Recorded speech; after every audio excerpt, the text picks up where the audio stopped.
আসসালামু আলাইকুম।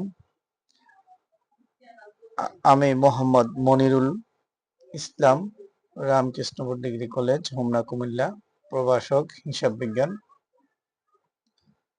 আজকে একাদশ দ্বাদশ শ্রেণীর হিসাব বিজ্ঞান দ্বিতীয় পত্র থেকে নবম অধ্যায় আর্থিক বিবরণী পাঠ থেকে আমি কয়েকটি গুরুত্বপূর্ণ সমন্বয় নিয়ে আলোচনা করব, যা প্রায়ই এই সমন্বয়টি আমাদের স্টুডেন্টরা ভুল করে থাকে। কারণ আমি দীর্ঘ 10 বছর যাবৎ বোর্ড পরীক্ষায় খাতা মূল্যায়ন করতে যেয়ে এই সমন্বয়টি প্রায়ই দেখি ভুল করে ছাত্ররা, যদি এই সমন্বয়টি আসে।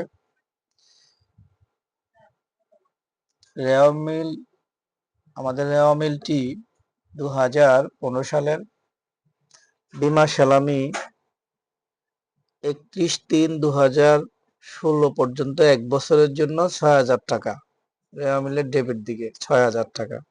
এটা বলা হয়েছে যে আমাদের অঙ্কটি হচ্ছে 15 সালের, কিন্তু বিমা সালামি পেড করা হয়েছে 16 সাল পর্যন্ত 3 মাসের, অর্থাৎ 16 সালের 3 মাস অতিক্রম করছে, জানুয়ারি, ফেব্রুয়ারি, মার্চ, 31শে মার্চ 3 মাস অতিক্রম করছে, অর্থাৎ 3 মাস আমরা 15 সালের 3 মাস এখানে আছে। তো 15 সাল আমরা যেহেতু 16 সালের 3 মাস এখানে আছে, আমরা যেহেতু 15 সালের অঙ্ক করি, 15 সালে আমরা 9 মাসের বিমা সালামি দেখাবো, আর 3 মাসের টাকা আমরা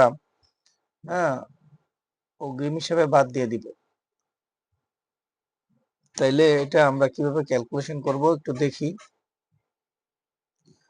এই সমন্বয়টি বিভিন্ন বোর্ড পরীক্ষায় প্রায় আসে, যেমন ঢাকা 2017 সাল, সিলেট 2016-15 বোর্ডে আসছে, আরো বিভিন্ন পরীক্ষা আছে, দু একটা এখানে উঠানো হয়েছে। এই প্রশ্নটি যখন থাকে দেওয়া মিলে, তখন আমাদের ক নাম্বার প্রশ্ন এটা থাকতে পারে, চলতি সালের বিমা খরচ কত, অথবা আয় বিবরণীতে বিমা খরচ কত টাকা দেখাতে হবে।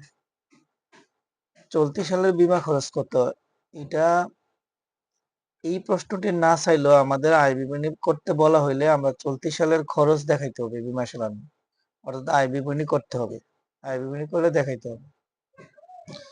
অথবা বলতে পারে যে অগ্রিম বিমা সালামি কত, ওই 3 মাসের টাকা, মার্চ থেকে